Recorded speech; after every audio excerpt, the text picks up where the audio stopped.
June 1876. The grass on the Montana plains was high, the rivers ran low, and the man who once rode with glory in the Civil War now rode with destiny, straight into one of the worst defeats in American military history.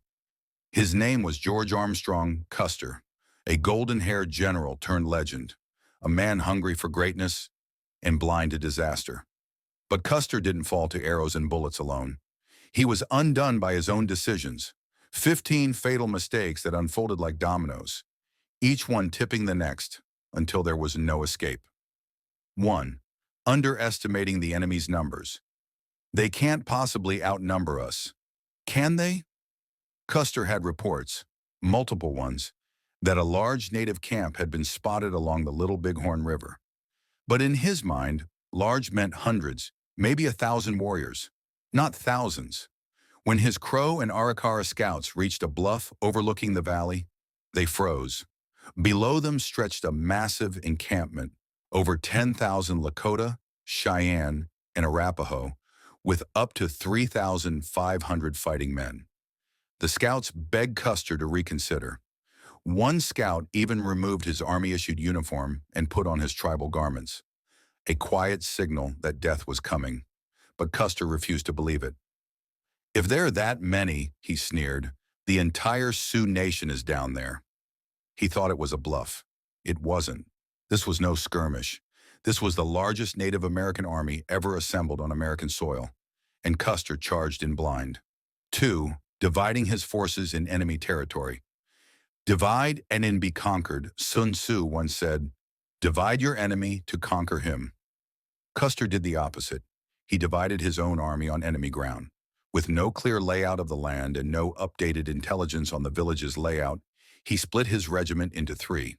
Major Reno would attack the south end of the village. Captain Bentine would scout to the left flank.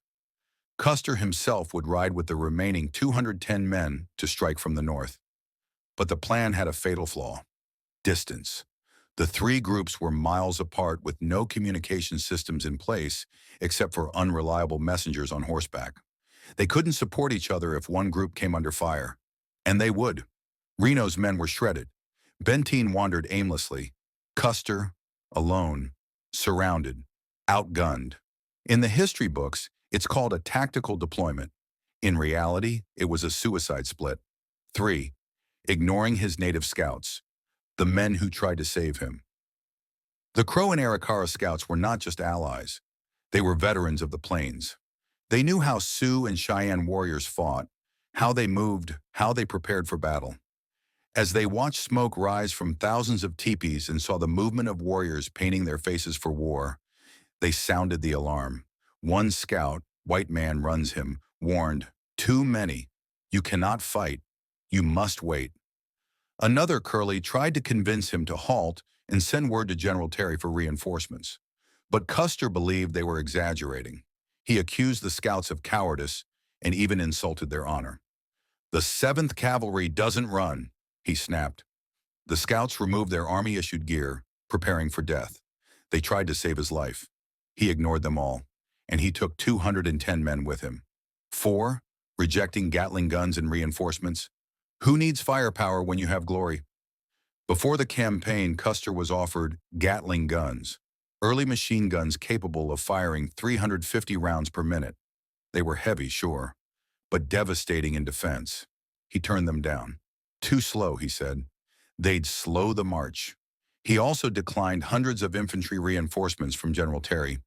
More boots on the ground would have meant fewer medals for Custer. He wanted speed and sole credit for the kill. And yet, at the Little Bighorn, it was the native warriors who had firepower: Winchester repeaters, Spencer carbines, and countless bows and spears. The man who refused machine guns was now surrounded by a fully armed indigenous force with better firepower and better numbers. The Gatling guns sat in camp. Custer's bones would soon bleach under the Montana sun. 5. Attacking without scouting the train. He didn't know where he was, but he charged anyway. The terrain around the Little Bighorn is a maze of ravines, gullies, and steep bluffs. It's ideal for guerrilla defense, and absolute hell for cavalry. But Custer didn't wait to scout it. He didn't ride the ridgelines. He didn't send survey teams. He saw the smoke, saw the typees, and charged. That decision trapped his men between bluffs they couldn't scale, rivers they couldn't cross, and warriors who knew every inch of the land. While Custer's men were guessing their way through gullies, native warriors moved like ghosts through terrain they knew from childhood. They weren't ambushed by numbers. They were ambushed by nature, and Custer had handed them over to it. 6. Attacking at the worst possible time. Who launches a surprise attack in broad daylight? Every seasoned Indian fighter knew one thing. Dawn is when you strike. In the half-light, warriors are still asleep, disoriented, unarmed. But Custer? He attacked at midday, the worst possible time. The camp had already spotted him hours earlier. Warriors were awake, geared up, and watching. Some were already painted for battle. By the time the first shots rang out, the Cheyenne and Lakota had organized war parties, deployed scouts, and encircled the ridgelines. This wasn't a sneak attack. It was a roaring invitation to battle. Imagine trying to ambush a hornet's nest after kicking it with a steel boot in the noonday sun. That was Custer's approach. 7. Assuming the warriors would run. They'll flee when we charge. No, they won't. Custer's past experiences gave him the wrong playbook. In the Battle of the Washita River, 1868, he had attacked a smaller Cheyenne village, killing women, children, and warriors in a chaotic assault. The survivors had fled, so he assumed the Lakota and Cheyenne at Little Bighorn would do the same. He expected panic. He expected retreat. Instead, he got rage. This wasn't just a random camp. This was Sitting Bull's great gathering, a moment of unity for many tribes who were done running. When Custer attacked, they didn't flee. They swarmed. He mistook strategy for cowardice, and he mistook warriors for victims. It would be the last misjudgment he'd ever make. 8. Using women and children as strategic leverage. If we take the women, the men will surrender. The opposite happened. Custer believed that by flanking the village and threatening the women and children, the warriors would break off and surrender. He'd used this tactic before. Cruel but effective. But this time, it united every man in the village under one goal: protect the families, kill the invaders. As Custer's column tried to circle the camp from the north, they were intercepted, not by retreating warriors, but by hundreds of them, charging like a storm. The strategy backfired horribly. You don't threaten the children of men who've lost their land, their homes, and their brothers. You wake the beast in them, and Custer had no idea what he'd unleashed. 9. Rushing Reno into battle without support. Reno, you're up first. Good luck. Custer ordered Major Marcus Reno to initiate the attack with 140 men, promising that the rest of the regiment would follow shortly. He told Reno to charge the south side of the village. But as Reno approached the encampment, he realized too late. This wasn't a small village. It stretched as far as the eye could see. Within minutes, warriors began flooding out, surrounding Reno's force.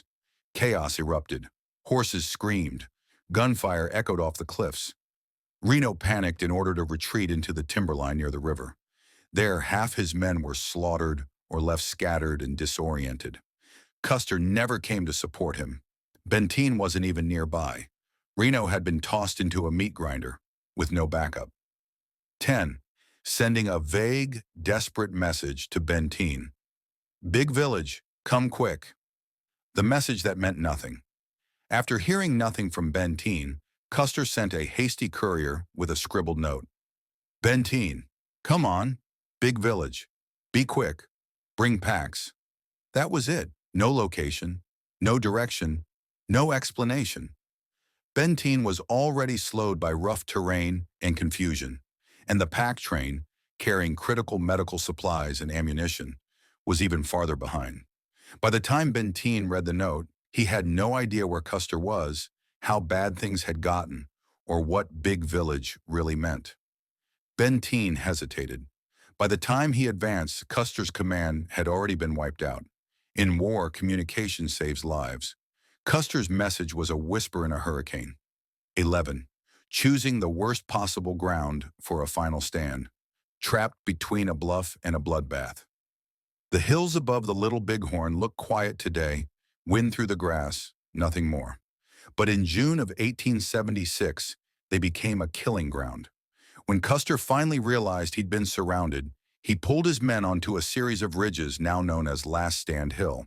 But this wasn't high ground. Not really. The hills were exposed, narrow, and offered no cover from rifle fire. The ravines below, ideal for ambushes, were already crawling with warriors. The terrain he chose offered no protection, no visibility, no escape. His men formed skirmish lines back to back, facing every direction. They were firing blindly into waves of horse-mounted warriors. Custer had led them into a bowl, and the enemy filled it. Some tried to break out. Others dismounted and fought hand-to-hand. No one escaped. 12. Letting ego override strategy. Custer's last stand was built on his own legend. Custer wasn't just chasing victory, he was chasing immortality. He believed this battle could launch a run for national office, maybe even the presidency. He wanted to beat General Terry to the fight. He wanted the glory, the headlines, the painting in the Capitol Rotunda. And so he ignored warnings, denied support, and rushed in head first. Not because it was smart, but because it would make him the hero. Even as things collapsed, there's no record of him retreating, no order to fall back, no reorganization. He clung to the idea that victory was still possible, even as his men were being picked off one by one. He didn't just go down fighting, he went down pretending it wasn't happening. 13. Total communication breakdown between columns. No one knew where anyone was. The 7th Cavalry wasn't just outgunned, they were out of touch. Reno was retreating. Bentine was stalled. The pack train was far behind. And Custer? Custer had no communication lines, no coordinated timing, and no battlefield awareness. There were only a few messengers, riders weaving through war zones, some killed en route, some never found again. While Sitting Bull's warriors used hand signals, smoke, and scouts across the ridges, the U.S. Army was shouting into the void. When Bentine finally did reach the remnants of Reno's men on the bluffs, they waited for a signal from Custer. It never came. The silence wasn't just chilling, it was final. 14. No contingency plan, no way out. Fight or die, that was the whole plan. Great commanders prepare for failure. Custer didn't. There was no fallback position, no reserve line, no defensive camp, and most damning, no plan for retreat. He never expected defeat, so he never built in the possibility of survival. There were no wagons for the wounded, no extra supplies. His men carried just what they could strap to their saddles. Once the shooting started, it was all or nothing. And in the end, it was nothing. The battle was over in under 2 hours. There were no captured prisoners, no survivors from Custer's command. The entire northern column was erased from the earth, as if it had never existed. 15. Refusing to adapt as the battle unfolded. He watched the plan collapse and did nothing to change it. In battle, flexibility is everything. The unexpected always happens, and commanders must pivot, adjust, survive. But Custer, he stuck to his plan, even as it shattered around him. When Reno's men collapsed, he didn't call them back. When Bentine went silent, he didn't find him. When he saw the size of the village, he attacked anyway. He could have waited for General Terry. He could have regrouped. He could have scouted further, fortified ground, or retreated. He did none of that. He chose to press forward, not as a commander, but as a man racing his own legend. By the time he realized he'd misjudged everything, the circle was closing in. The rifles were already raised, and the name Custer was about to become legend, for all the wrong reasons. When the smoke cleared, the battlefield was silent. Custer, his 2 brothers, his nephew, his brother-in-law, and over 260 men were dead. Their bodies lay stripped, mutilated, sun-bleached, and swarmed by flies. The only thing left intact was the myth, a glorious last stand. But the truth? Custer wasn't defeated by native warriors alone. He was defeated by his own arrogance, by 15 deadly mistakes made one after the other, until there was no one left to make them. Like, subscribe and share.